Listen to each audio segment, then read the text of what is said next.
Welcome to my Best 11 podcast. Today we are joined by an ex-international Palace, I'm going to say this, Palace legend, because I know he gets invited to quite a few of those legendary games.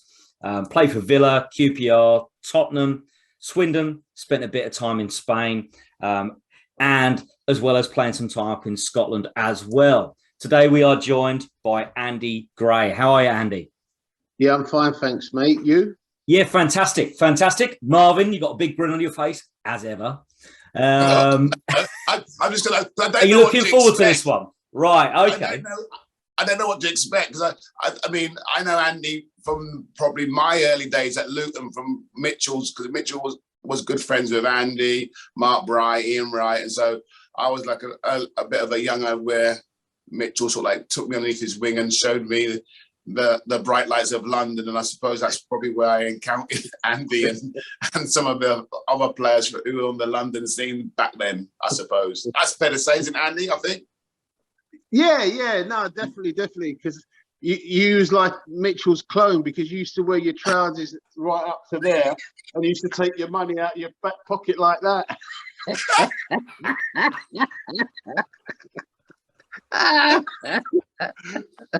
Oh, the fashion back then in the 80s. But we'll keep to the stories from the field and from the games. We'll leave those stories from the nightclubs out. I'm sure Marvin would be a bit embarrassed about those. Would you, Marv? Or No, not at all. Listen, you live by the sword, you die by the sword. What was the song that got you on a dance floor then, Marv, when you used to go out with the boys? What was the song that got you out? I never danced. I didn't dance. I was not a dancer. I wasn't a dancer. Back in the day, no one danced really, did they? Really? No, not really. No, not really. But all the tunes back in the day were good anyway. So like, yeah. I think any of them tunes back in the 80s, late 80s, they were danceful. Anything Luther was the man, wasn't he? Luther was the man, I suppose. Yeah. Anything Luther Vandross was like get you tapping your toes and like nodding your head, sort of thing, and moving a little bit side to side as you do, sort of thing. Taking your money out of your wallet. Because we had Vinny on. Vinny goes, Marv, you got to get Andy Gray on. He goes, because you speak to Vinny quite a lot, don't you? Still, Vinny Samways. You speak to him quite a lot. Well, you know the funny thing, like I know I'm here to give my best 11, but me and Vinny, right? We're like, I mean, every day, right? But when I say we speak, what he does, like I could text, well, I do. I WhatsApp him. I'm talking Marv, like maybe 10 minimum every day, yeah? He won't reply to me, right? Because we play a game. This is how mad, and like you being a former footballer as well, you'll appreciate this. Like me and Vinny have got a persona about each other, right? Where like I send voicemail saying to him, "Oh, Vin, I'm just getting on my private jet. I've got Rod Stewart at the back," and Rod's going, "All right, Vin."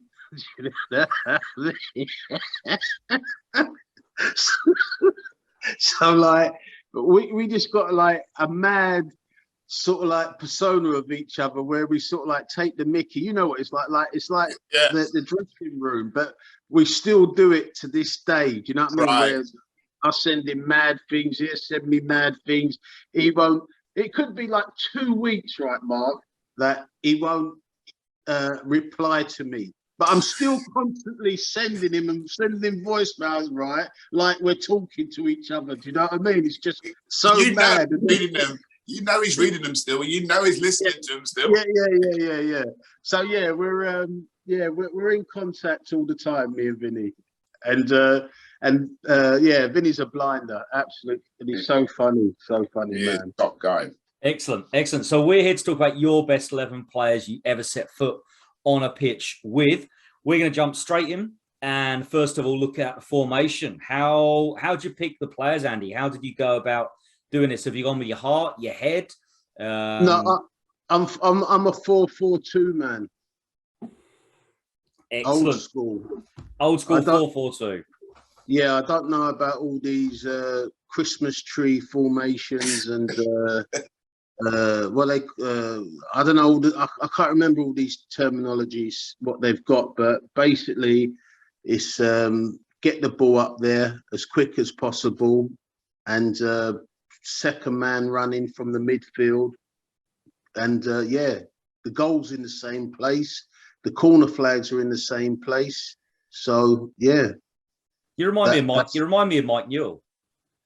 Mike, we had Mike Newell on. He was similar. Yeah, he was very old school. Why are we making this complicated? Scrap the acronyms, scrap all that stuff. Football's football. That's what he was very much like. Are you the same? You thinking the same? Well, put this way. If you want to cook an egg, yeah, you could take the frying pan out of the cupboard and put a bit of oil in, or put a bit of butter, whatever you want to do, and then basically put a bit of salt on it. But you get a chef who will flick the frying pan up, tap his hands, like do a little jig, and then put salt and pepper on it. Well, why? Just take the pan out of the and put the egg on and just fry it, and then you know, like, how you want your egg. You want it sunny side up, or you don't. It's just simple. I don't know. I mean, like, listen, I was born in '64, so like with all the technology and all the madness was going on, all I know in life is yes, please, or no, or yes. That's the fundamentals of life. Yes or no. Do you know what I mean? So yeah, I don't know. Fair enough. So as we go through, we'll go through player by player. If you can give us some clues, if you can give clues about clubs or anything like that, so then the listeners and myself and Marv can also see if we can guess the player. And then if you don't want to annoy anyone, feel free to give some honourable mentions after each position. Or if you don't care, don't worry. And you can feel free to tell any stories, funny stories about any players. Totally up to you. When we're going along, when we mention the players, it's up to you. But we'll start off with goalie. So over to you, the goalkeepers union, the craziest position on the pitch. Have I got to describe the keeper? Or Yeah. So we're going to try and guess who you're talking about from all your clubs, what you've played at. We've been doing research, and so you might say something like, well, this guy was like quite big for a goalkeeper, good shot stopper, international. Okay. That sort of thing. Well, yeah. Well, it's a toss up between. All right. It's a toss up. It's a toss up between three, really, because obviously, if you know what, obviously you know what clubs have been at, so you'll know what goalkeepers. Well, the first one would be he came down from the West Country, and he had like a magnum moustache, which was like didn't really go too well for us Londoners, but he was somebody that was very, very good. Yeah. Did you play with him at QPR? No. Oh. He's a Rotherham boy. Oh, is he? Okay. Yeah. If you're talking about who I think you are, just give us clues for the one you're picking, Andy. Don't worry about the rest. Just give us clues for the one you're definitely going for. The one I'm going for, good game, good game, good game. Bruce Forsyth. Bruce Forsyth? Yeah. I get a mustache. Oh, no, that's the other one. Good game, good so it's game. not Seaman? Nope. Trying to think. Oh, go give us another clue. Give us another clue. Perry Suckling. Nah, Suckling committed suicide after he let 9 in against Liverpool, bruv. So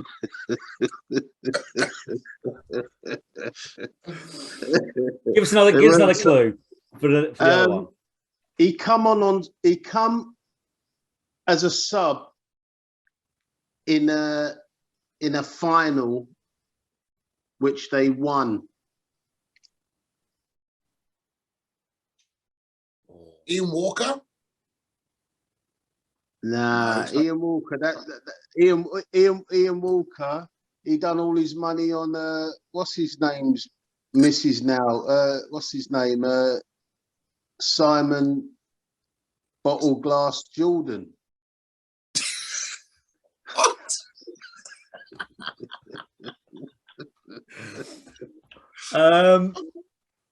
Nigel Martin.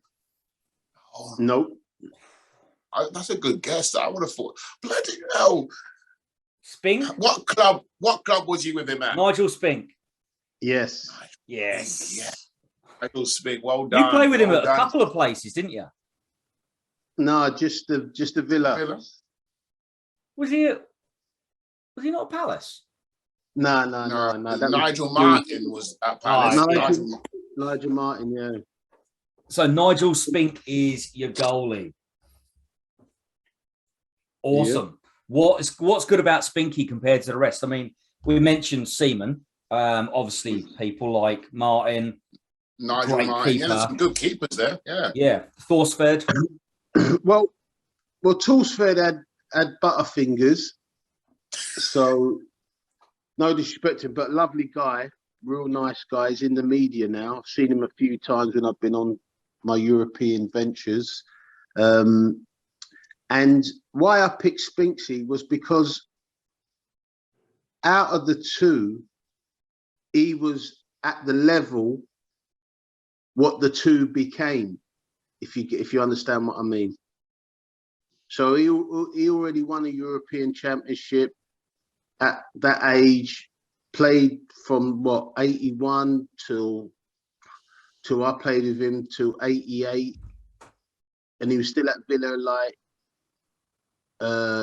90. So yeah, so he was like kind of 10 years in front of these guys. With Nigel Martin, he came down for 1 million, but he established himself. But very, very good goalkeeper. You knew he was going to be like a top notch.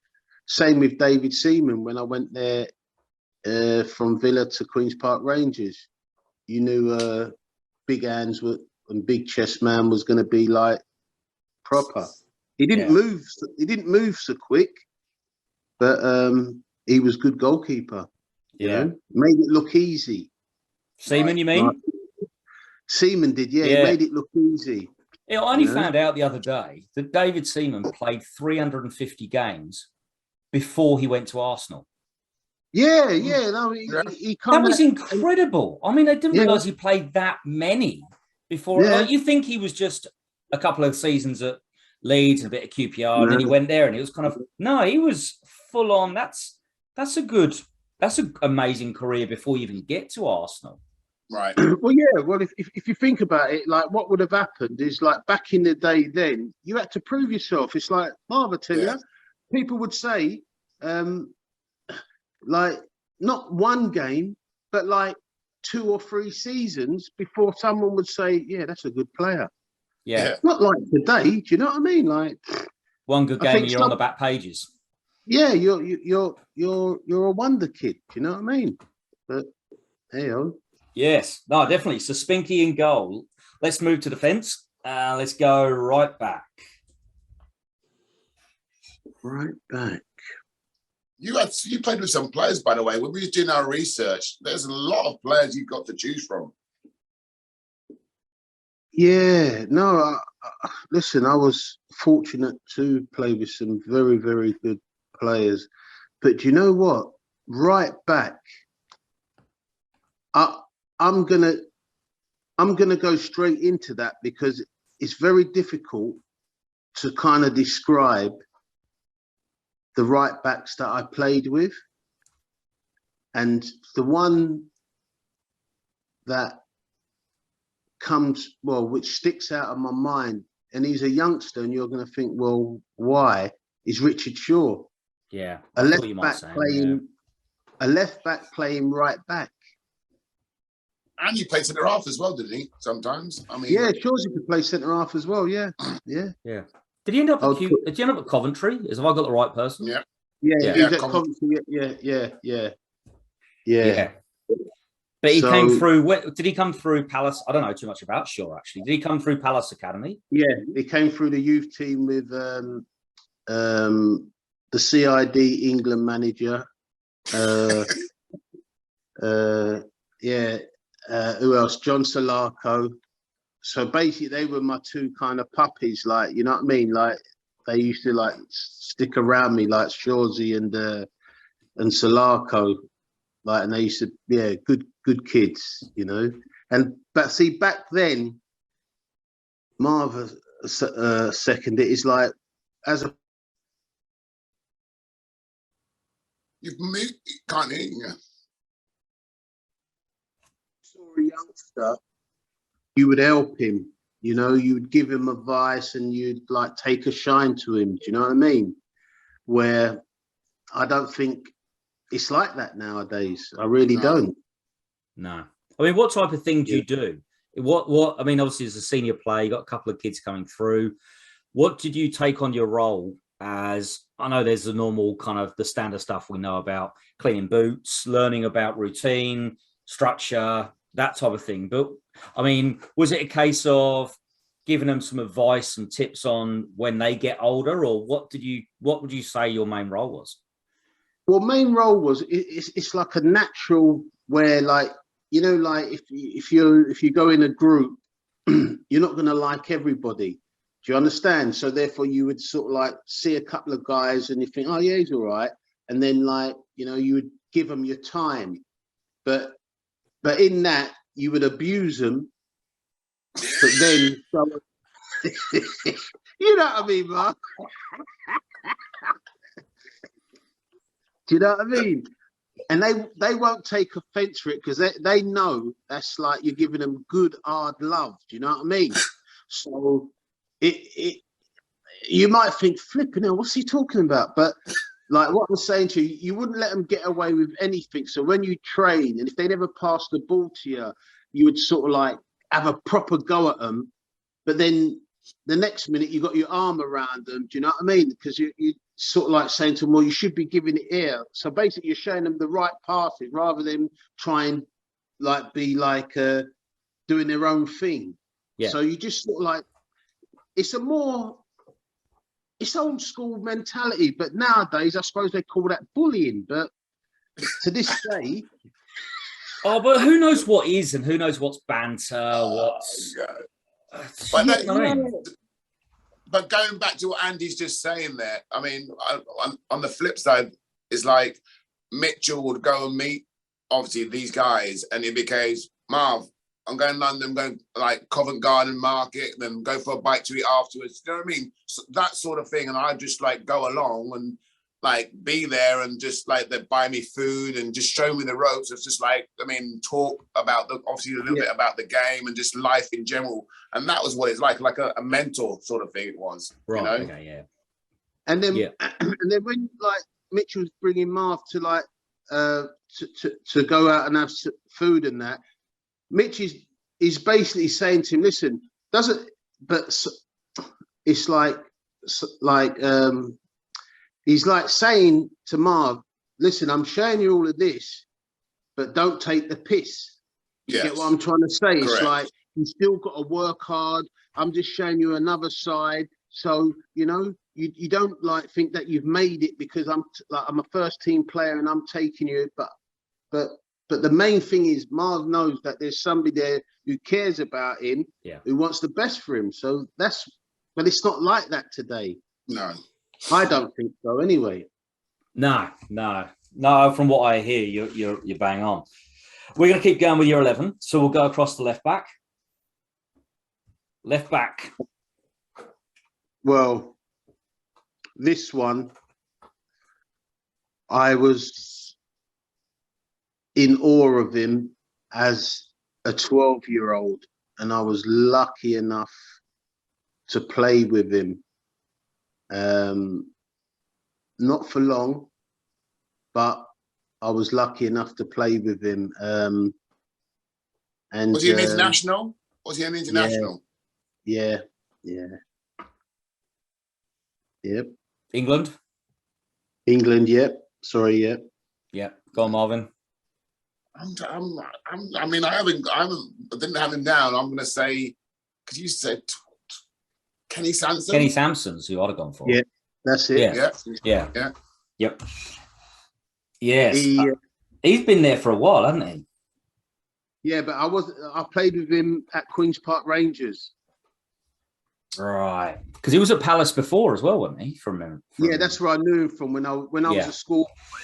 He was like obviously a first team player, and it's like what we were saying before, where I remember going, because I was like a busy schoolboy in the sense that I was cheeky. Do you know what I mean?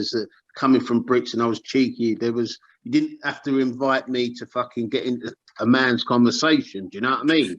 So yeah, but saying that, then you get brought down to earth very quickly. So I learned things from 13, 14 that you should have learned when you were like 18, 19, 20. So, but it was good. It was good. Do you know what I mean? So Kenny, I'll never forget when I went to the London Five-a-Sides. Used to be at Wembley. Yeah. And went there, and like after the tournament, Palace didn't win it, but he gave me a pair of brand new Puma trainers, which you imagine, like, then it meant something, getting something from a professional footballer. Do you get what I'm trying to say? Yeah, where today, I don't think that that the kids, like a schoolboy, would think, wow, that's something special. Do you know what I mean? They almost expect it. You see all the signs up at the games. Please can I have your shirt? Please can I have your shirt? It's a bit of a, yeah. It's like the game's eating itself. Do you know what I mean? And even with the supporters, surely the penny should drop to know that you're the most important thing, and especially with COVID, without supporters, football's shit. Yeah. You might as well call yourself the dog and duck, you know what I mean, and play Sunday league football, you know what I mean? So, but the fans still haven't clicked to say, well, they could make a big difference, you know what I mean? Yeah, no, definitely. But Kenny's kind of helped you with some of that stuff, and obviously he went on to then do massive things with England and the Arsenal as well. And it's a shame. It's a shame that. Muted, you're muted. Unmute yourself. Can't. He's gone.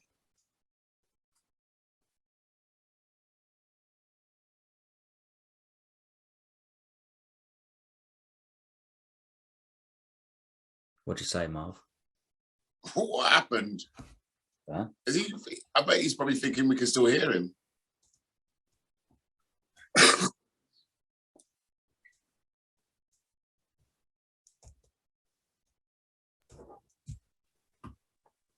Me. Marv? No? Yeah, yo, hear now. Sorry, bro. We lost you. Yeah, it's international business.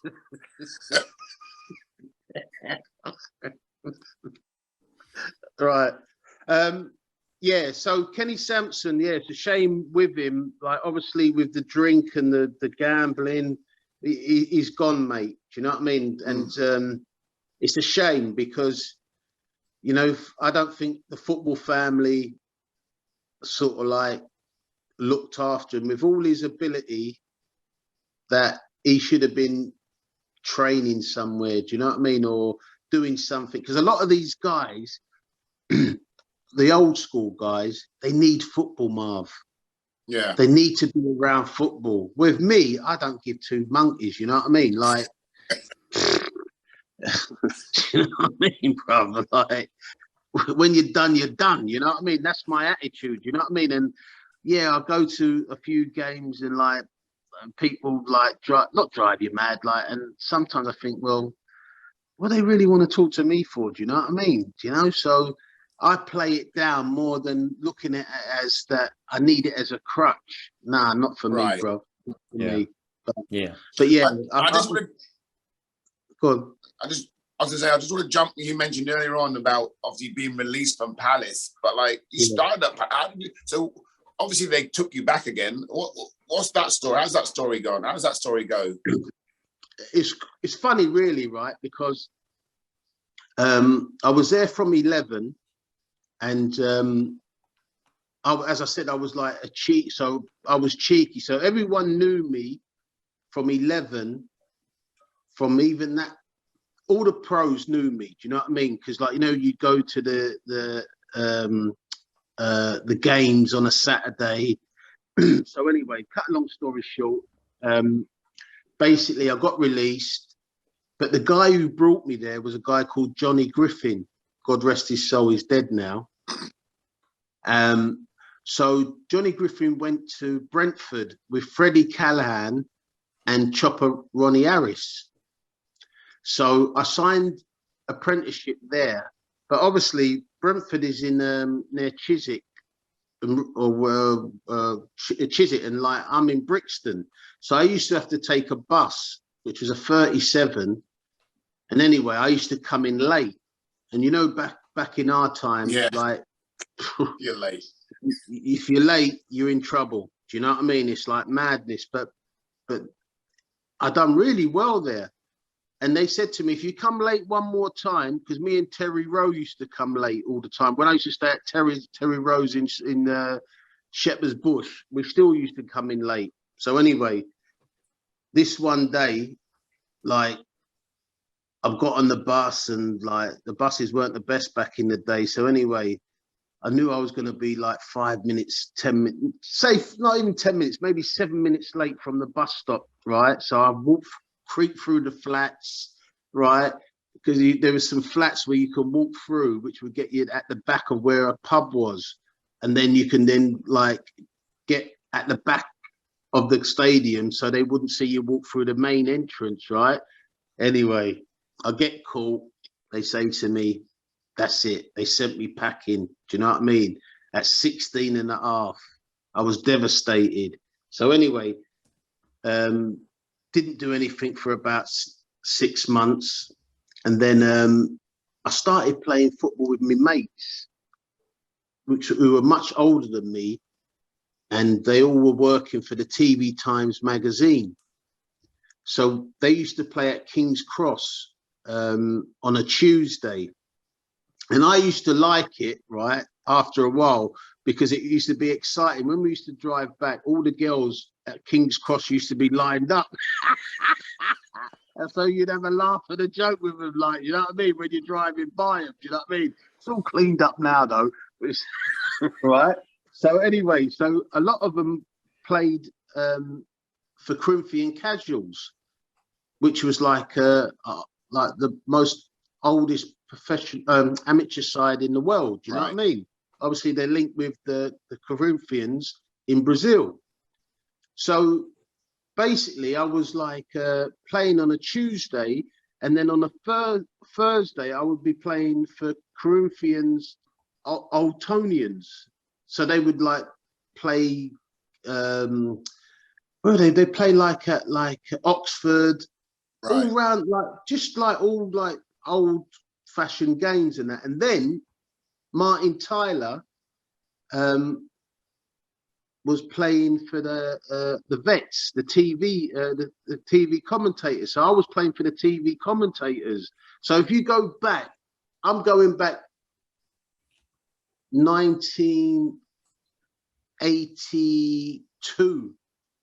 I was playing for the TV commentators, right? Gerald Sinsdale. Yeah. So anyway, I got in with one of them. Was really nice. He lived in Wandsworth. Martin. Oh, I can't remember the guy's name, but anyway, there's two brothers. So then they said, "Listen, you should go and go for the first team for Corinthian Casuals." So I went down there in Collier's Wood, smashed it up, and then the manager put me in the first team. And that time I was playing up front. So I played half a season, and then I done really, really well. Scored about, I don't know, 16 goals at the back end of the season. Then we played a full season with the side, and we got to the FA Cup first round, which we played Bristol City. So we played them at Dulwich Hamlet. We drew, played the replay at Ashton Gate, got beat up 4-0. But in that time, there was whispers Charlton were interested in me. I think Charlton, Millwall, right? Sorry, Andy. What age are you now? What age are you now as this is happening? What age are you? 17. I was 18. The final season was 19. I was 19. Right. So basically, from 16 and a half, say 17, yeah, I started playing like with all the pals. Like it was nice, good football. They were all like technical. It weren't all like kick and rush. These guys could, you know what I mean, play. Yeah. And basically, I got to 19, and then we played Tottenham at Cheshunt training ground in a pre-season friendly, and Alex Stewart's dad was there, Mickey Stewart, because he was a part of Corinthian Casuals. Glenn Oddle was there, and who else? There was someone else there, but anyway, I played against. You remember Danny Thomas? Yeah. Danny Thomas. Danny. Yeah. He played. Well, can imagine at 19, I absolutely bullied the life out of him, right? And I scored a couple of goals. And then there must have been just one radio station what done sport, and it was like a phone in, and someone was asking about young talent, and Glenn Oddle was on the show, and Glenn Oddle said, I saw a guy playing for Corinthian Casuals, his name's Andy Gray, blah, blah, blah. Unbelievable. This is the story that I was told, you know what I mean? Right. Like later on. And then apparently Steve Coppell was coming from a game with Ron Nodes, and he heard what he said. And at the time, Palace had no money. Do you know what I mean? That's when they went like from the team of the 80s right to nothing. So they had no money. So any players they were looking for, it's non-league players. So then, then he came to watch me. I think I'd done some mad try to score from the halfway line, and he said, that's what made me sign you straight. Boom, they signed me, and basically, I went to Palace. From there, got in the first team within 2 months, and the rest is history. Do you know what I mean? But the moral of that is, it wasn't the case that I gave up. I was lucky to be playing football with people I enjoyed playing with. There was no pressure. Do you get what I'm trying to say? Yeah. So it was just nice to be playing with these guys. So when all the years later, when I say to guys who get released, if you give up, well, you got no chance of getting back in the game.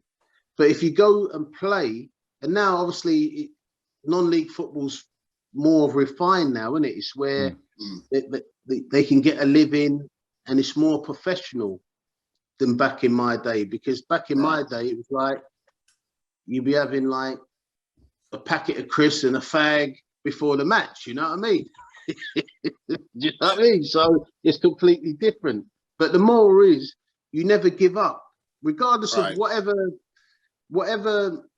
is happening today with the way today's football is.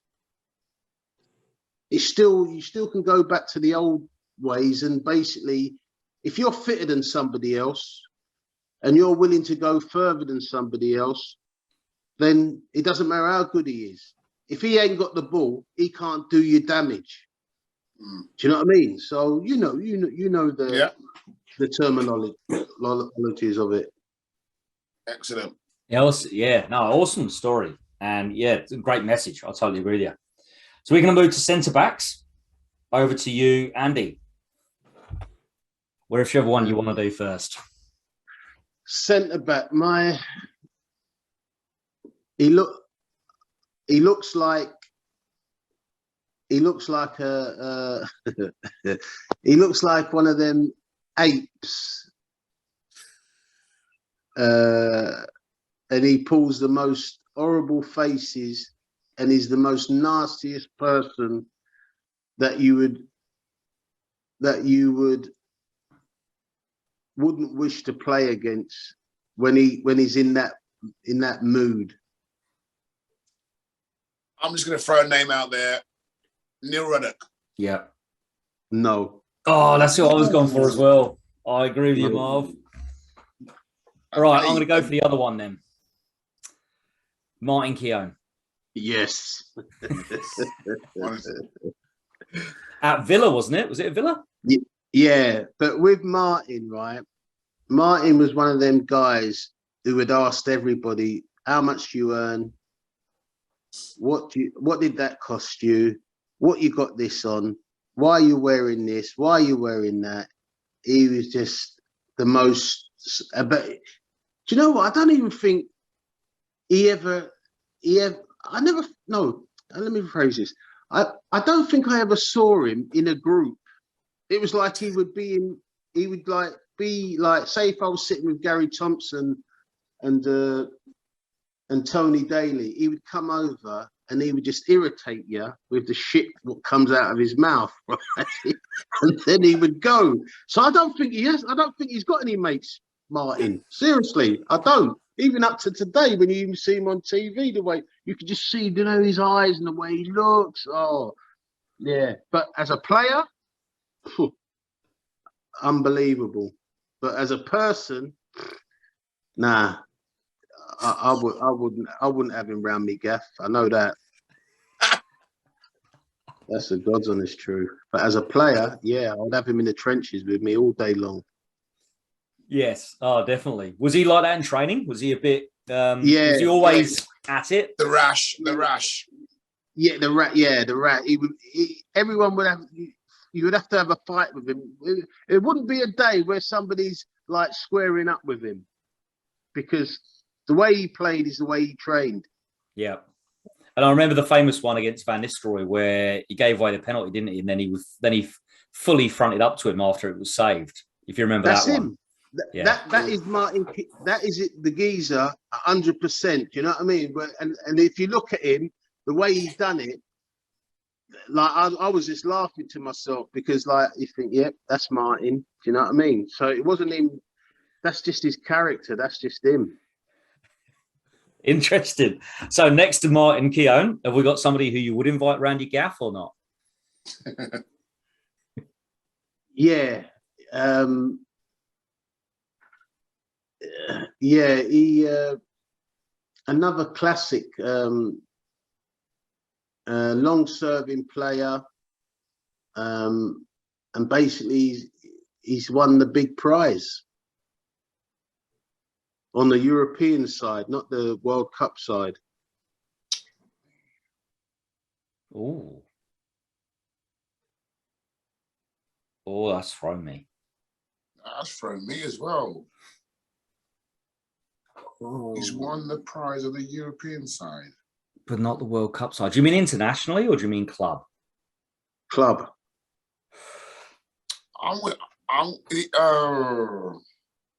Gary Mabbott. Nah, he didn't win anything. He's a Tottenham player. They don't win anything. No, They won the UEFA, didn't they? Back in the day, they did. I thought you were talking about. Oh, I got it. Have I?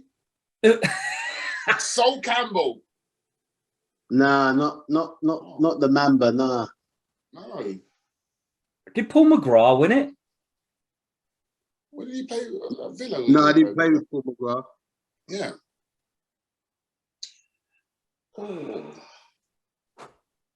Oh, this could be a good one.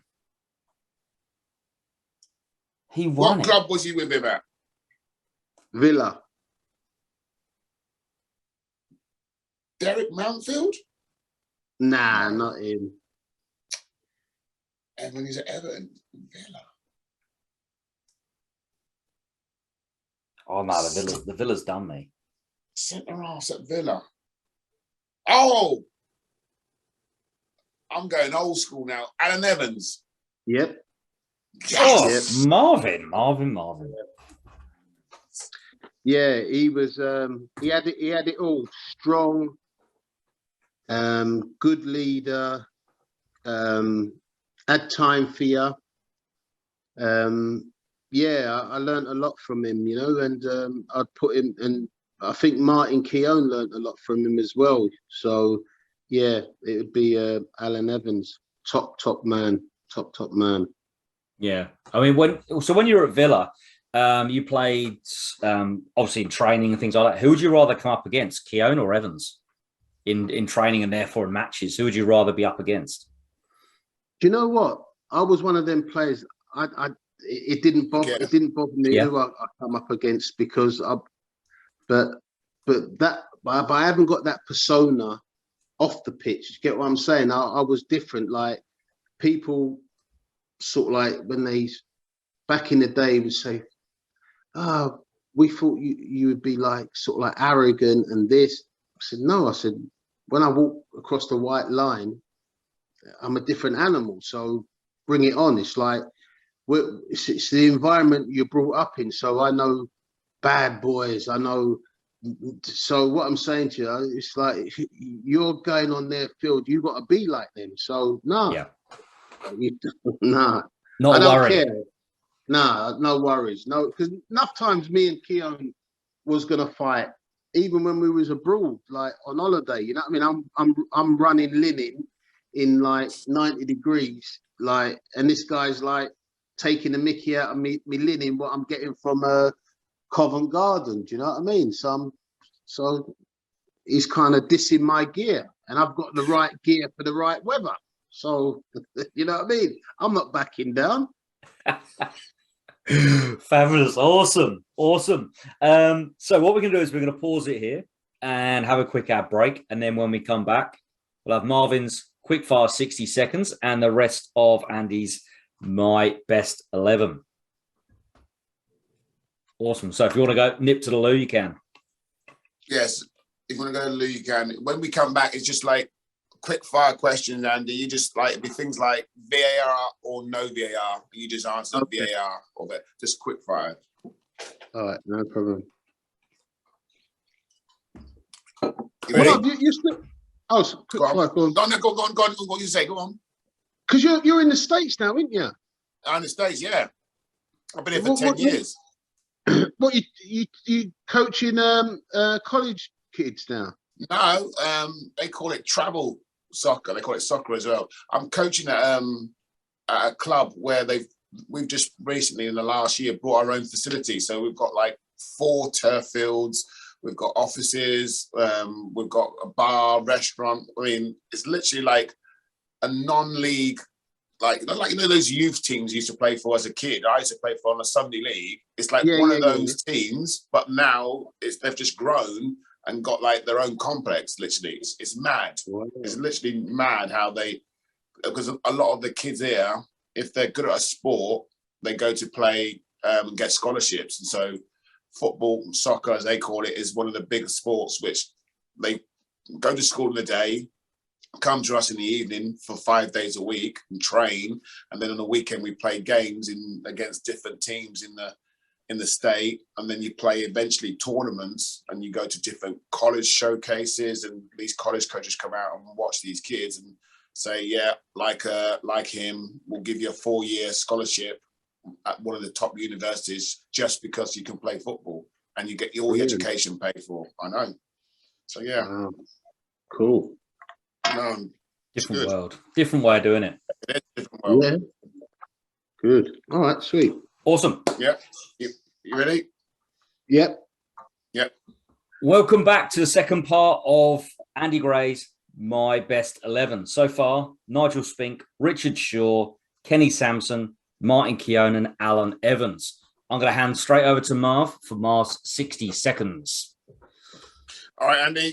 Favourite other sport? Snooker. Golden goal or penalty shootout? Penalty shootout. Pele or Maradona? Pele. Best player you've seen live? The real Ronaldo. All right. Fish and chips, pie and chips, or pasta? Fish and chips. Team you supported as a kid? Palace. Okay. Best ground you've played at? Wembley. VAR or no VAR? No VAR. Funniest player? Paul Gascoigne. Bundesliga, La Liga, or Serie A for quality? Bundesliga. One more, Marvin. All right. Favorite holiday destination? Jamaica. Oh, interesting. You picked out Gaza as the funniest guy. Yeah, I assume that's related to your time with England and time playing for them. You got your cap for England under Graham Taylor. What was? Just talk us through how it's always. I find it really interesting how players get told, especially in the 90s, where you flick on teletext and it pops up. Or did you get the phone call the day before, or your manager at the time told you? How did it happen? Was there rumours? Did you know? Was you in great form? Was it something which you thought, oh? Well, I'm not being big-headed here, but that season I was on fire, and I got sent off against Chelsea at Selhurst Park with Dennis Wise. I don't know why the hell he tried to have it with me, but he did. And anyway, we both got sent off. He got a little slap in the tunnel from me. I went to Brown's waiting for him because I knew he was a good friend of Jake's to sort of end this kind of madness, what he kept. Because every time I played against him, he always, because he knew I was fiery, he thought he could listen, it was like a fly, swatting a fly. Yeah. So, so basically that scenario, I didn't even have a shower. I just got in my car, went straight to Brown's in Covent Garden waiting for him. He didn't turn up. Right. So that season I was on fire. So anyway, got me banned, kept playing, good. The Friday before we were going to play Liverpool, on the Thursday night, I was touch and go if I was going to make the trip to Liverpool because I had a bad cold. So the gaffer said to me, Andy, listen, what you do, I'm going to give you till Friday. So he said, don't come in to train, just get on the bus, say 1 o'clock, come to the training ground at 1 o'clock. So I felt a little bit better, slept on the bus to Liverpool. Anyway, played, we beat them 2-1. I had a good game. I come off in the 87th minute. So anyway, so my shower and all that. And in Liverpool, you got to walk past the boot room to get to the players' lounge. So I'm in the players' lounge, and the kit man, Spike, said, Andy, the gaffer wants to speak to you. So I walked past the players' lounge, the boot room of Liverpool, and I just glanced in there, and I saw Graham Taylor sitting there with I don't even know who the manager was then. I don't know if it's Kenny Dalglish. I think it was Kenny Dalglish. Yeah. So anyway, so I walked by there. I've gone to our dressing room, and Coppell said, Graham Taylor wants to speak to you. I said, what for? He said, just go, he's in the boot room. So I walked in the boot room, and basically he said to me, well done, we've been watching you for ages, you've calmed down, blah, blah, blah, you can be trusted, and you've been picked. And then he said, come to Lancaster Gate on the Monday. So I went there after training. But it's funny because when I went to the reception, I said, I'm here to see Mr. Graham Taylor. My name's Andy Gray. So she's looked on his appointment thing. My name's not down. So I thought, did I get a punked here? You know what I mean? So I said to her, ring the man. Right? So she rang him. Oh, I've got Mr. Andy Gray did it. So anyway, I went upstairs. I was there with Laurie McMenamin, and basically he said, I'll be playing. He said, don't say anything. to anybody, you are starting the match. So it was mad, Marv, because it's like from getting released at 16 and getting to, I think I was 23, and I've sort of like gone from the bottom to the top. Something in me, and that week when we trained, I was on fire, seriously. I was like, and then when the game come, I had a slight hamstring, but I'm not even using it as an excuse, but basically the game didn't go my way. But all my attention to football was like just playing hard, not rushing. And remember when I go back to when I said enjoying it, yeah, and just playing natural, I put so much pressure on myself, right, that I lost my game. And I don't really talk about it much, but that was like the end of my career, personally. Do you know what I mean? Even though after that, when at Palace, because and then things went kind of mad at Palace, where like I was just like being angry with everybody. They sold. I said I want to leave. No, you can't leave. I said I'm frigging leaving, and then basically got tapped up by Terry Venables for Tottenham, but it was on the strength of all what I built, what got me to move to Tottenham. Do you know what I mean? Because like I had a reputation, and when I went there, I was garbage. Just still trying. I just lost that. I just lost that kind of. How can I say it? I just lost what got me there. I didn't know how. I didn't know how to kind of to sort of like go 2 steps forward, because I was at the top of the tree and I kept falling, but I didn't know how to stop the fall to get me back. You know, not even to the top of the tree, but to that level where boom, boom, you know, the 7 out of 10, 7 out of 10, 7 out of 10. And I haven't really kind of spoke about that to anybody in the sense, really. Do you know what I mean? So that's why when I go back with the conversation, when I say I'm not one of them players who would sort of like go downhill because of not having football, because I know the two sides of it. It's beautiful. Listen, when everything's going right for you, everyone's there, bruv. You know that. Yeah. Do you know what I mean? Everybody loves the party, but no one wants to go to the funeral, because you know the maddest thing, and this should be in a movie, right? It's like, you imagine, right? I get the call, and it's all like out there in the media. Andy Gray's been picked for England. Well, when I tell you, when I got home, Marv, maybe I got home. Say if I got home at say 2 o'clock.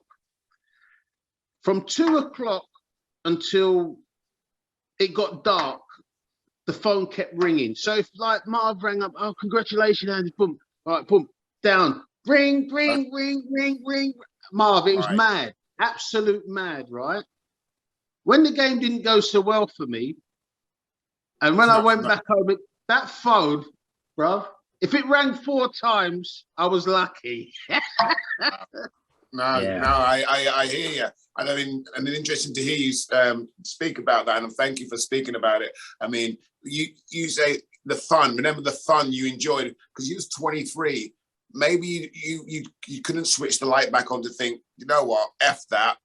I'm going to play the way how I was back towards the street sort of way where I was free, felt free. I'm going to play. You didn't have maybe it was just too much pressure from the outside of people like wanting a piece of you that you couldn't judge in your head. I need to go back to this and be real again, sort of thing.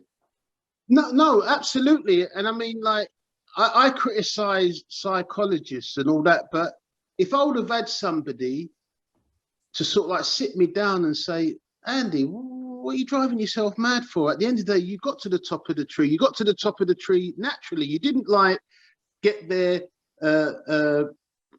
with chemicals. You got there naturally. So at the end of the day, if you fell down. It's like snakes and ladders. You fell down a couple. Yeah. You still got the dice to go, but I didn't have that, Marv. All it was like trying to, like, because then all of a sudden this like how can I put? It's like you kind of like people are looking at you when I got there, like you're superhuman sort of thing, and then but you know that they've done that because of like what you've done on the pitch, nothing else.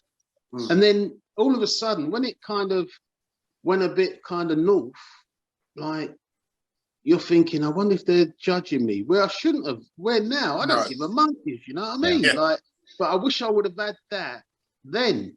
So when it's like when I talk to players, and I just tell them, listen. Everyone wants you when you're hot. When you're cold, believe me, they will not be about. So therefore, you've got to be you've got to treat somebody in a certain way to say, well, you know what? I know you're gonna like want to leave me or do something wrong to me or not include me when I'm not hot. So therefore, I'm gonna treat you in that way when I'm hot. Yeah. Do you get what I'm trying to say? Because it's so easy to let people in when everything's going well for you. Yeah, no, definitely. What did Graham Taylor speak to you about that game? Because obviously he'd been your coach because he was your coach at Villa before that, wasn't he? Yeah, but no, he didn't, because all these years later, like I thought about it because he died, and I wish I would have spoke to him and sort of like said to him, Gaffer, why didn't you like call me and basically just say to me everything was going to be all right? I never got them words.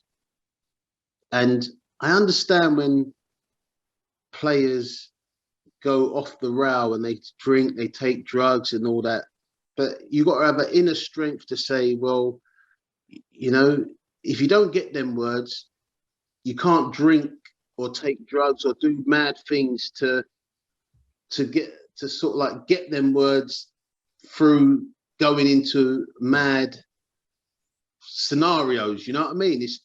It's like that's something like in me now that I would never get. I would never get that phone call from him saying that. But then I look at his scenario, I'm thinking, well, he was under a lot of pressure. And it's a dog eat dog world. Yeah. Oh, definitely, and especially after what happened a couple of years later at the World Cup qualifier. So no, I get what you're saying. Yeah. We're going to move to keep going with your best 11 on this. So where do you want to start? Left wing, right wing? How are you playing them? Wingers or midfielders? Wingers. 2 wingers now. So where do you want to go? Right or left? Left. This winger that I'm choosing, I saw him play when he's not that much older than me, but he was playing first team football when I was drinking pints of lager with my mates on a Tuesday and looking at the birds at King's Cross.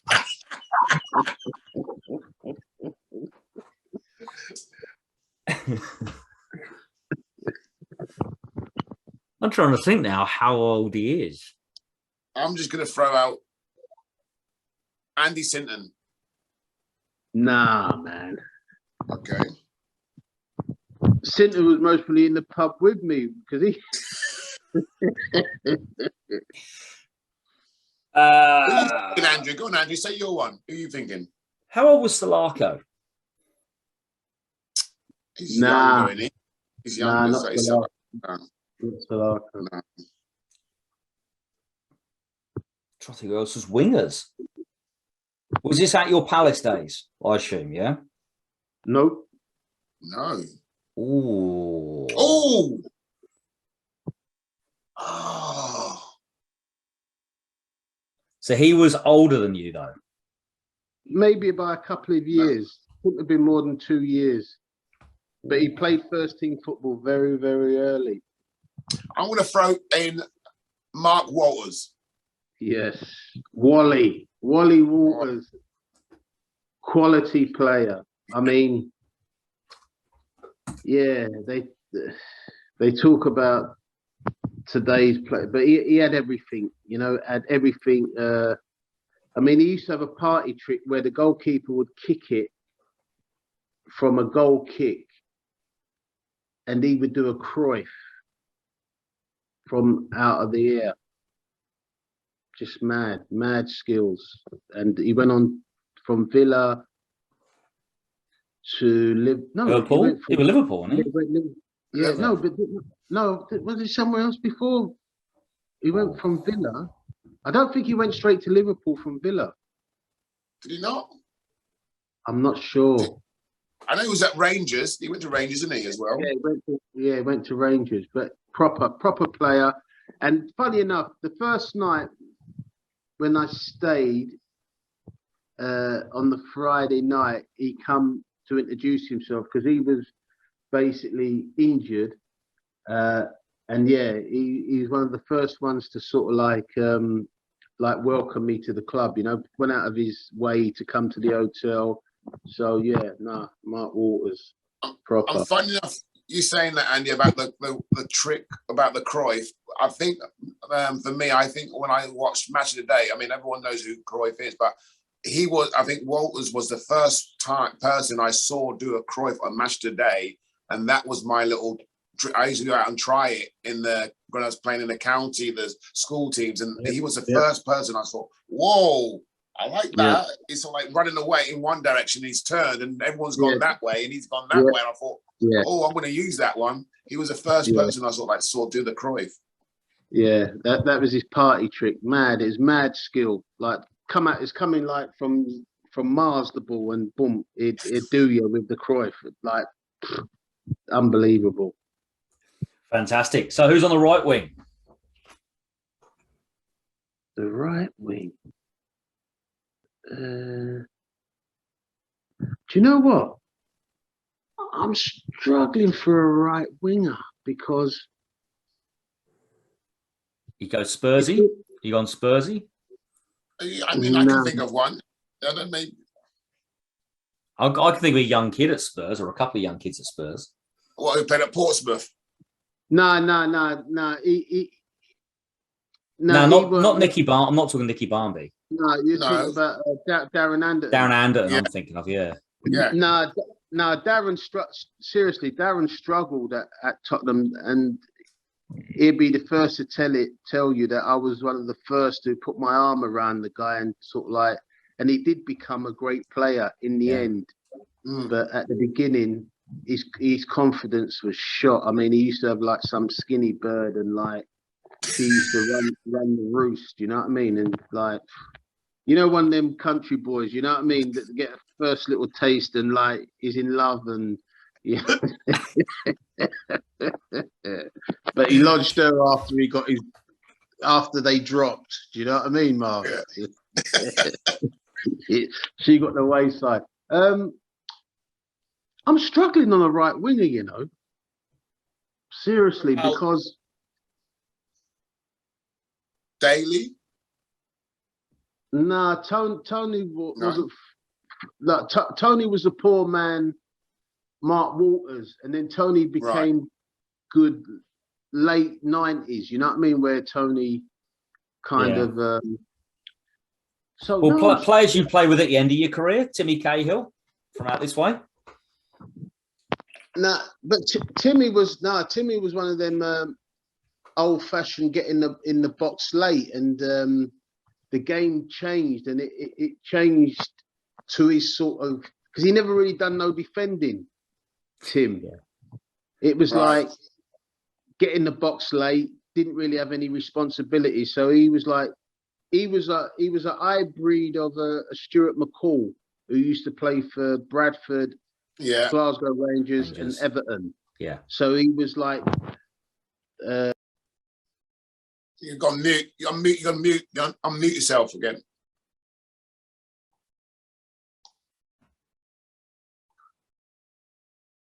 Oh, he's gone again.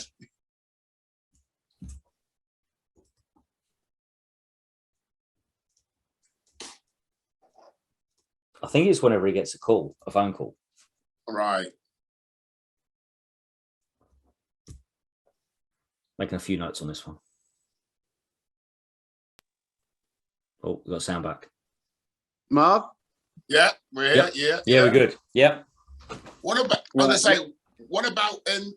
We can lead nicely into your time in Spain. Well, there must have been. What about a right winger from there? Anyone? The 2 years you were there in Spain? Oh no, mate! I hated them all out there. I hated them. They were horrible.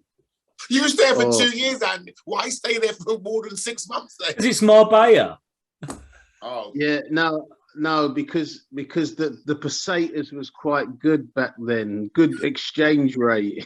And Marbella's Marbella and Puerto Banús is Puerto Banús. That's probably why. Exactly. Yeah. No, sorry, I had to get off there because I've got to give you a funny story. There's just quickly off the 11. The woman who just called me there, her name's Dot, and she cooks at Crystal Palace. And the chairman's all kind of what's this word where they're all like, they don't do things traditionally there anymore. Do you know what I mean? So anyway, maybe 4 weeks ago, I was at the Palace and I had to see the ticket office guy. So I went into the main car park and they've got like a jerk center in there, which I never knew they had.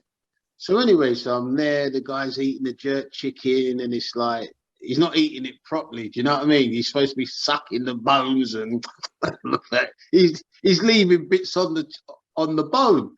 So anyway, the woman said to me, "Oh, do you want some?" I went, "All right, no problem." So she done me some jerk chicken, but I didn't pay no attention. So I went home and the next day I took it out, put it in the microwave and I went, "Wow, this is unbelievable."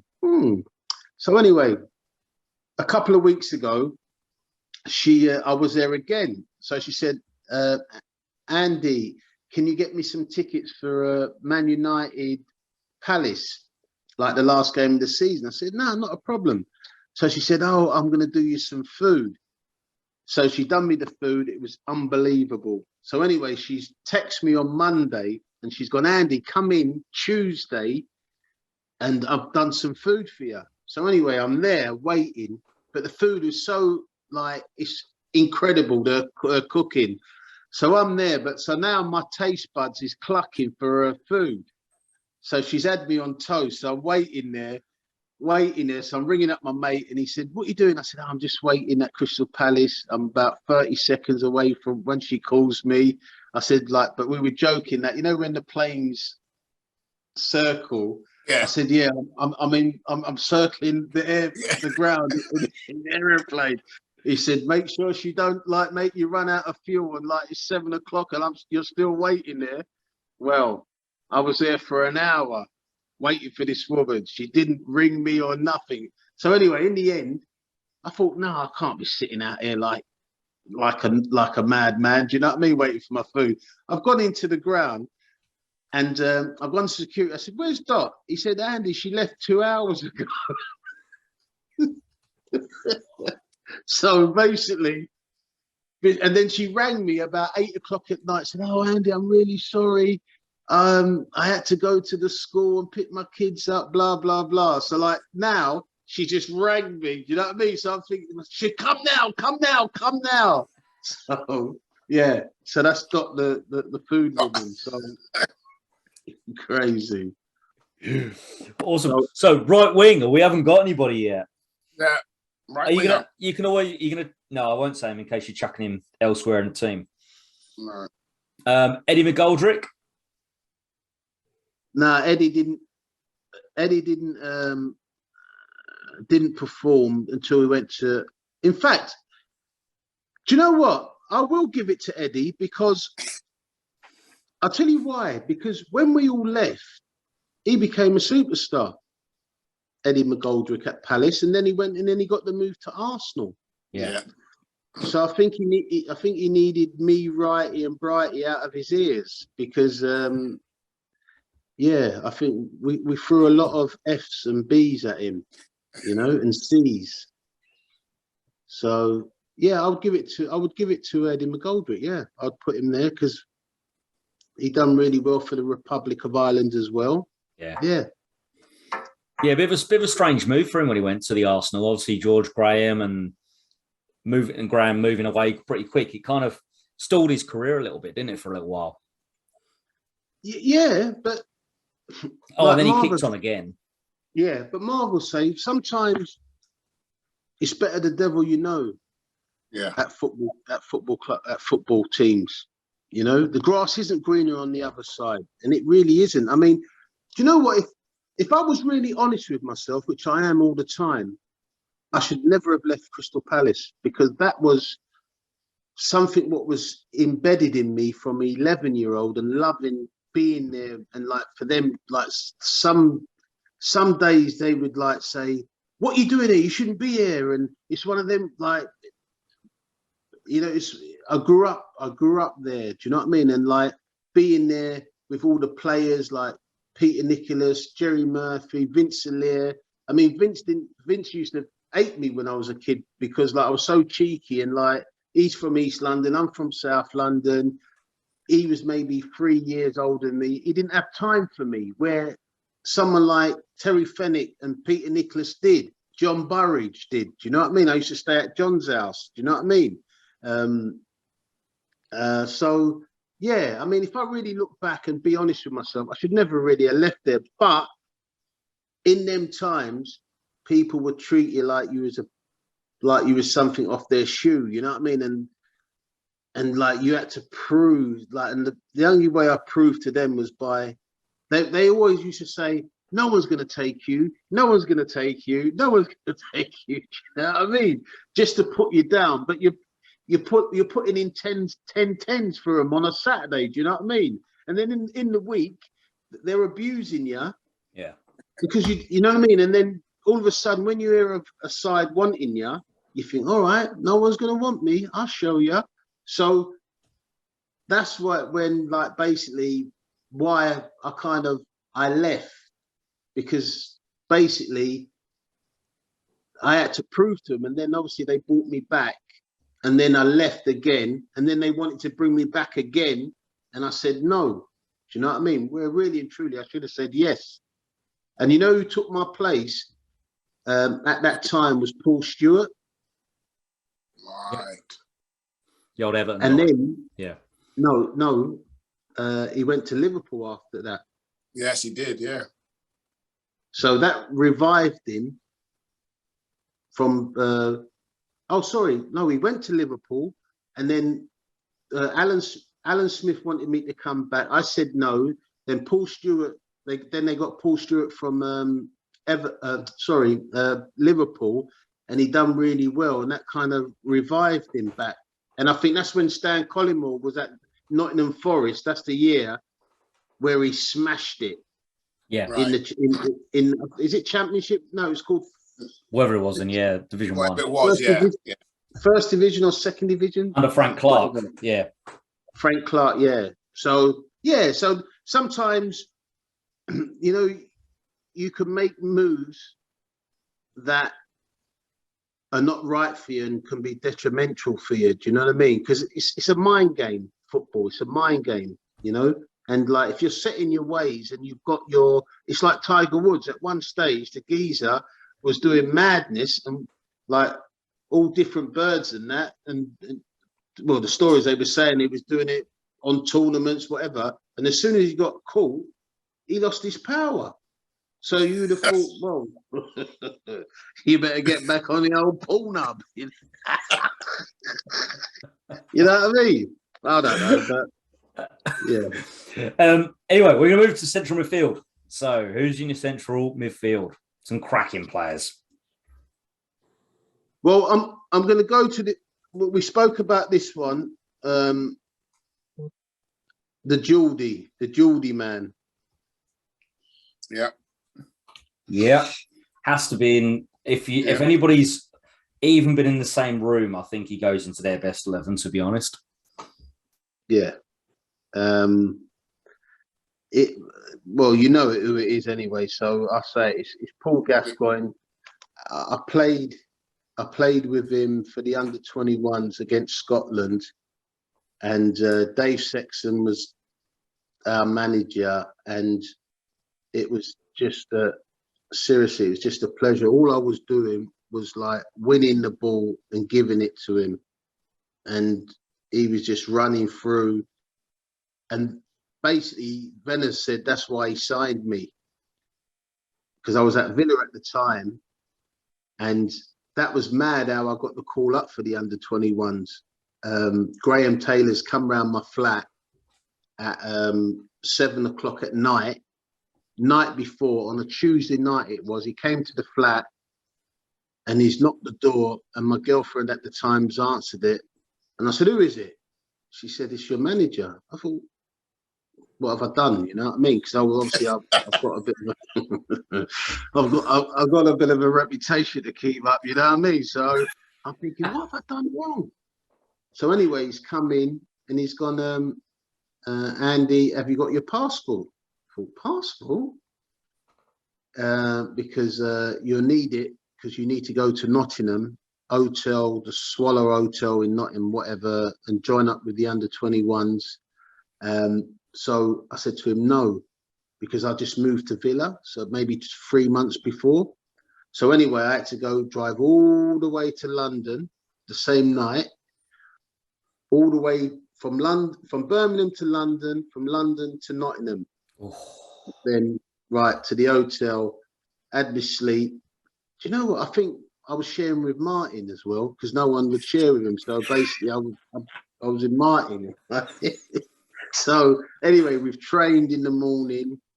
It was good. They said what the side's going to be. Obviously, I was playing because Paul Davis got injured. Because remember, Paul used to be the overage player, right? Him and Michael Thomas, but it was more Paul Davis who pulled out injured. So anyway, I played and like done really, really well. Me and Gazza, we beat Scotland 2-0 or 2-1. And Venables said when he signed me, he said, I wanted you and Gazza's combination. But that summer, Graham Taylor wouldn't sell me because I had Ted Buxton ringing me up in the summer, tapping me, said, "Do you want to come? Do you want to come to Spurs, boy?" I mean, yeah, you wouldn't think not. Do you know what I mean?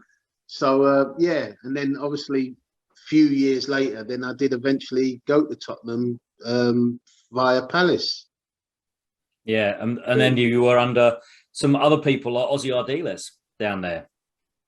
Yeah, but to be honest with you, Ozzy, it's funny, you know, because when Ozzy took over, I played with Ozzy at Queen's Park Rangers, and I used to drop Ozzy off after training. Ozzy used to go to a cafe across the road from Arrods, right? So like, there's me like trying to pick Ozzy's brain, like talking about football and all that. And we used to have like good conversations, whatever much English that he could speak then.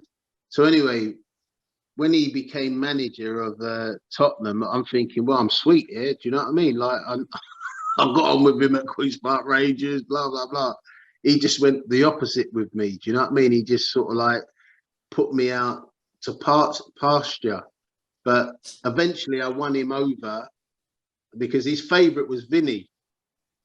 Vinny Sandways was Ozzy's favourite. So Ozzy used to say to him before I won him over, you better stop hanging around with Andy because it'd be no good for you. Do you know what I mean? But little did he know it was the other way around. But so basically like Ozzy, I'm not a great lover of Ozzy Ardiles, to be quite honest with you.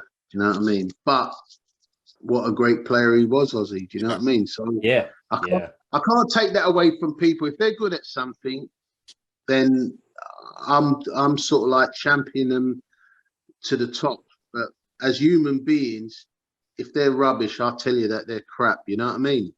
Yeah, fair enough. Fair enough. People love a bit of honesty. So next to Gazza, who is it? Me. Good. Yes, me. Because what I would bring to the party, I would do all the demolition work, and I would just give it to the cleaner, who would just do the, you know. I'll just give it to the cleaner, and he will just make it look right. Like, or I call him the painter and decorator. You know what I mean? The interior designer. So yeah, Excellent. So you pick yourself and him, Mark. Do you want to tell him or me? He's the first. But, well, if I was a betting man, and we put all the guests lined up, I would say, yeah, Andy would pick himself. I would. I don't know why. I'd say he would pick. You're the first person to pick yourself. Yeah, but Marv, that's the difference between all the players back in the day, where a lot of them are conditioned. I'm not conditioned. You know what I mean? So I know, yeah. At the end of the day, it's like somebody. It's like somebody like me buying someone a birthday cake. Well, I'm getting a piece of that cake before I leave. You're not going to buy a cake you don't like. That's just stupid.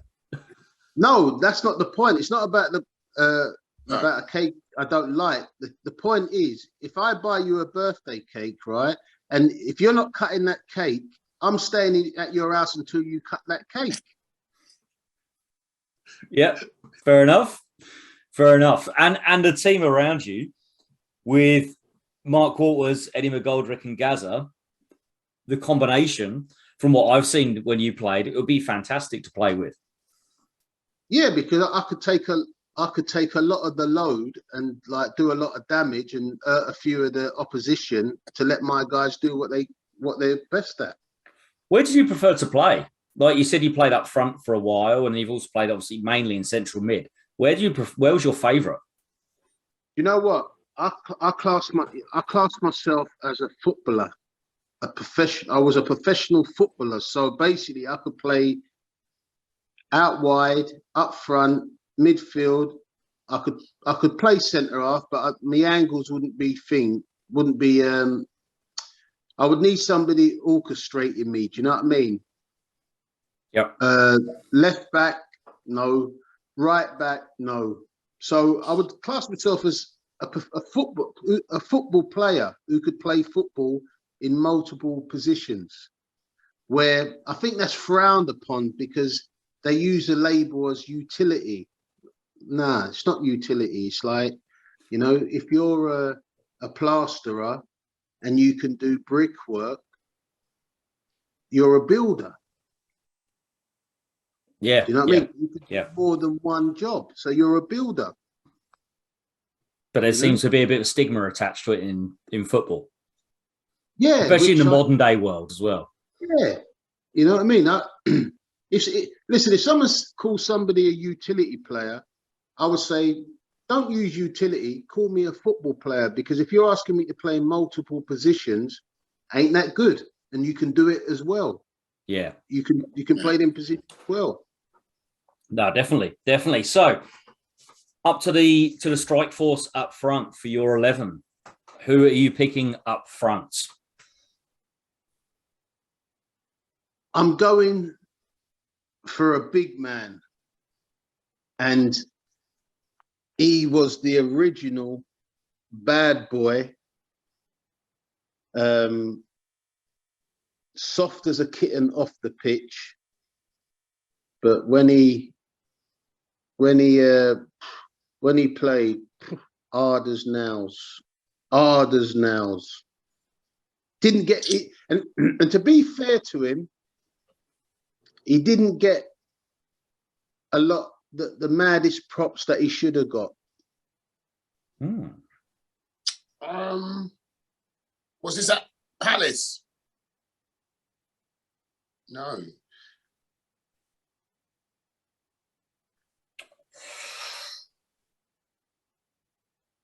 Oh, didn't get the record. That rules out a few. Oh no. All right. How big was Neil Harris? No. Neil would have been at school watching Grange Hill. All right. So which year? All right. So which year are we talking? I'm talking. Was it? I got him. Was he Scottish? No. Oh. I was thinking of Alan McNally. Alan McNally. McAnally, Macca came on late, and he wasn't strong. He was strong runner with the ball, but he wouldn't go 60-40 headers and all that, but this player would. All right, great players, big players. I'm going to go Stan Collymore. Nah, you're joking. Stan was in the car park, mate, watching you. Yeah. No, Stan weren't no 60-40 player. Was he an international? I think he got to under 23 levels, so that's how far I'm going back, and I played with him.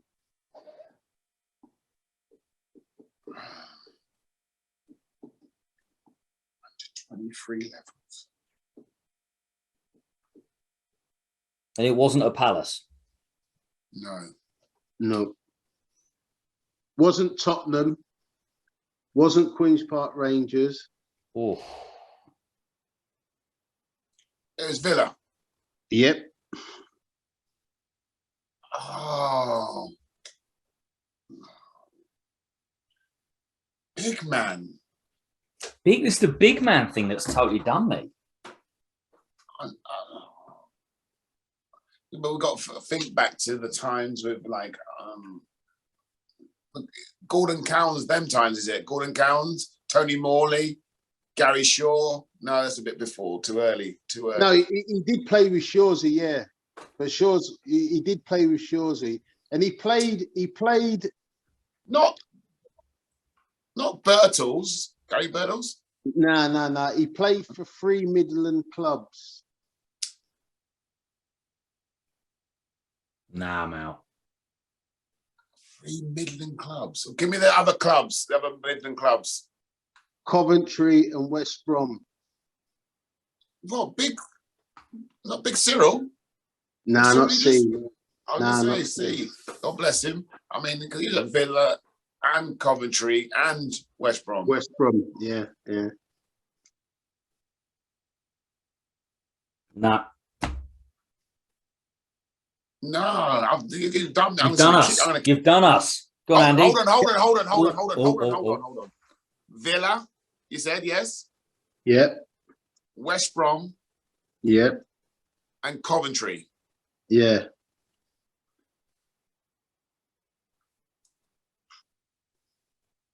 Big man.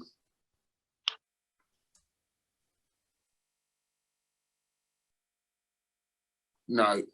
Go on then. Gary Thompson. Oh my God, how have I not got that? Yeah. Marvin. I know. Should have got that. Proper old school. Yeah. Listen, that guy, unbelievable. One of the nicest men you would meet off the pitch. Mild as anything, but man, when he played, yeah, proper tough. I would put him up there as tough as that Billy Whitehurst. Right. And he was a thug. I mean, he was a proper kind of old school, like, look at you, like, want to take your head off if he's had a sniff of beer on him, you know what I mean? Like, old school. Awesome. So we've got Gary Thompson. Who's next to Gary? We might have mentioned him already. Yeah, you have mentioned him already. And them two did play together with me at Palace. And in fact, he kept Brighty out of the side, Tomo did. So you go Mark Bright? No. The other Tomo kept... Ah, right, I'm with you now. Yeah, right. Okay. Tomo kept Brighty out. You're going righty then? Yes, yeah. Mr. Goal Poacher himself. Yeah, well... actually, you know what? That's not fair. He's a much better footballer than I think people give him credit for.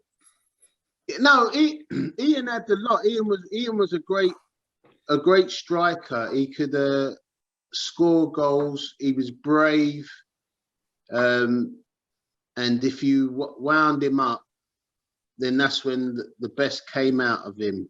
And he learned his trade very, very quickly from getting in late. He learned his trade very quickly, and yeah, he deserves everything that he's got. And yeah, but he's he's a funny guy. Yeah, and a great player, good goal scorer, very, very good goal scorer. Top. So that would. I was going to say, I'm a young kid now, and I'm like 18, 19 or whatever it is, and I broke into the Luton first team, and I remember when you guys were, I think you won Division 2, but we played you in a Simmer Cup, and this is the first time now I've come up against. I remember. Right. I remember that. Do you remember it? I remember that game. Right. That was at Sellers Park, and me and him got taken off. We beat you. In fact, I think I had a good game. 4-0. I think they got 2 each, and this is and I'm thinking now, because obviously, I mean, I've played a few games, not that many in the first team. Like Luton played it like Arsenal and all that, but now coming down, I'm thinking I'm 18, 19. I'm coming down playing against Crystal Palace, because back in the day, you know, it's like there was not as much media. So Division 1, Division 2, Division 3, Division 4. So I'm thinking, at least I might get because of the second division, a bit lower level sort of thing. I might, even though I'm 19, I think I might have a little bit of a comfortable game sort of thing. Oh my gosh, it's probably the most terrorized I've ever been by 2 forwards, a whole team, because obviously in the tunnel and all that. It's literally, it was scary. Do you know what I mean? And we had like proper pros. Like, I don't know if you remember, Randy, but I'm not sure if it was something happened in the tunnel. I don't know. It sort of like kicked off. It was very intimidating. And we had some of our grown men, because obviously I was 18, 19, were backing down against, and I'm thinking, these guys, like literally, they're going to get promoted and come up. They're going to tear. And I was happy to see, obviously, as the years went by, that what Wright and Bright did to other seasoned pros. And I was only a kid. You know what I mean? So I thought, I learned a lot, obviously, from playing in that game, because it was like having a debut again. It was like a baptism of fire. And I just want to ask you the question, like, because it looked like you guys literally were given the freedom to, like, you know what I mean, within the rules of the game, but you like were playing just how you wanted to, like you was playing on the Sunday league. It was like you were so free. Yeah, but see that come over time, because when we were all put together, and Coppell still had some of the old pros, like your Jim Cannons, your George Woods, Mickey Droys, Trevor Aylott. That you might as well say BMP. Do you know what I mean? Like your Tommy Robinsons of football back then. Do you know what I mean? And like, if we came in and we were different. We wore like a bright jumper. They would like rip the arse. And then we would like stand up to ourselves and say, what are you on about? Like, what do you know about? You know what I mean? So they would take that as being cheeky. So we had to fight within the club to gain respect, not just on the pitch. Because them guys knew, like the old pros, that we, like on the pitch, we were fine, but it was off the pitch. That was the problem. So when I hear about kick racism out of football and that, it's all rubbish, because at the end of the day, you know, we're all different. So if you think these guys like Jim Cannon coming from Glasgow, right? So Jim would have been what, say 10 years older than me?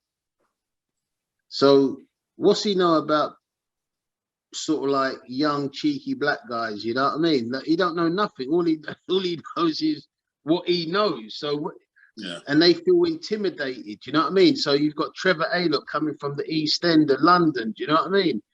I don't think he would have had a black friend as a kid. You know what I mean? So a lot of it's like a lot of people are making money on a situation where, like, just treat somebody how you want to be treated. Right. That's all it really boils down to, Marv. Do you know what I mean? Not commissions. Like, so if someone treats you with disrespect, well, you're not going to give him respect, are you? White, black, or Chinese. You're going to tell him to jog on. But I don't know. But listen, the way I look at things and the way I do things, people think, well, Andy, it's not that simple. Well, it is simple. But why should it be complicated? Do you know what I mean? Either you like someone or you don't like somebody. Yeah. Do you know what I mean? True. I don't know. No, I totally agree. Totally agree. Yeah. Marvin, over to you for a final question. So, yes, Andy. So, which manager is going to be the one to lead this illustrious 11 of yours, with you included? Be able to handle the personalities? I would say Steve Coppell, the most coolest guy that I know. And you know, the funny thing about it, it's like, as I said, I go back playing TV Times on a Tuesday and then watching all the Alfies walk down the street. That was my highlight. And then you remember watching Stevie Coppell playing for England and Man United Cup finals. And this guy's like watching you to want to sign you to play for his football club. And he was just cool. He was just good with the lads, embraced like all the cultures, you know what I mean, back then. Do you know what I mean? Not all these like ones jumping on the bandwagon saying they like India and they like Bangladesh and you know what I mean? Like just because it sounds good, doesn't it? Do you know what I mean? Like for me, it doesn't matter what colour you are, it's who's good for the job. So I would never want to be picked or be inclusive because of my colour. I would rather it be for, am I good enough to do that job? Yeah. And have I got the right personality? You know what I mean? So that's the way I see it. But maybe because I'm old school, that I don't look at it, because everyone now, it's all texting. No one speaks to anyone on the phone anymore. It's mad, Marv. Do you know what I mean? No one like picks up the phone and how you doing? But it's like, but a text can be translated in so many different ways. If you have an argument with somebody, right? The first message that person, you think, is he carrying it on? When basically all he's saying, you're okay. Yeah. You know? I don't know, bruv. I mean, it's not for me. It's not for me, bruv. Not for me. No. But yeah, I would have Steve Coppell as my main man. Right. And then again, go on, Andrew, our final question. I mean, obviously, I've only through Vinny that I know, obviously, that you're around and you're about. You don't. Again, I know now from obviously speaking to you today that you keep yourself to yourself. You're out of football. You mean if you go to games or not? What are you doing now of your time, Andy? What are you up to now for the people who obviously remember you from back in the day? What are you doing now? Well, as you can see, it's 2:30, nearly 2:30. I'm in my robe.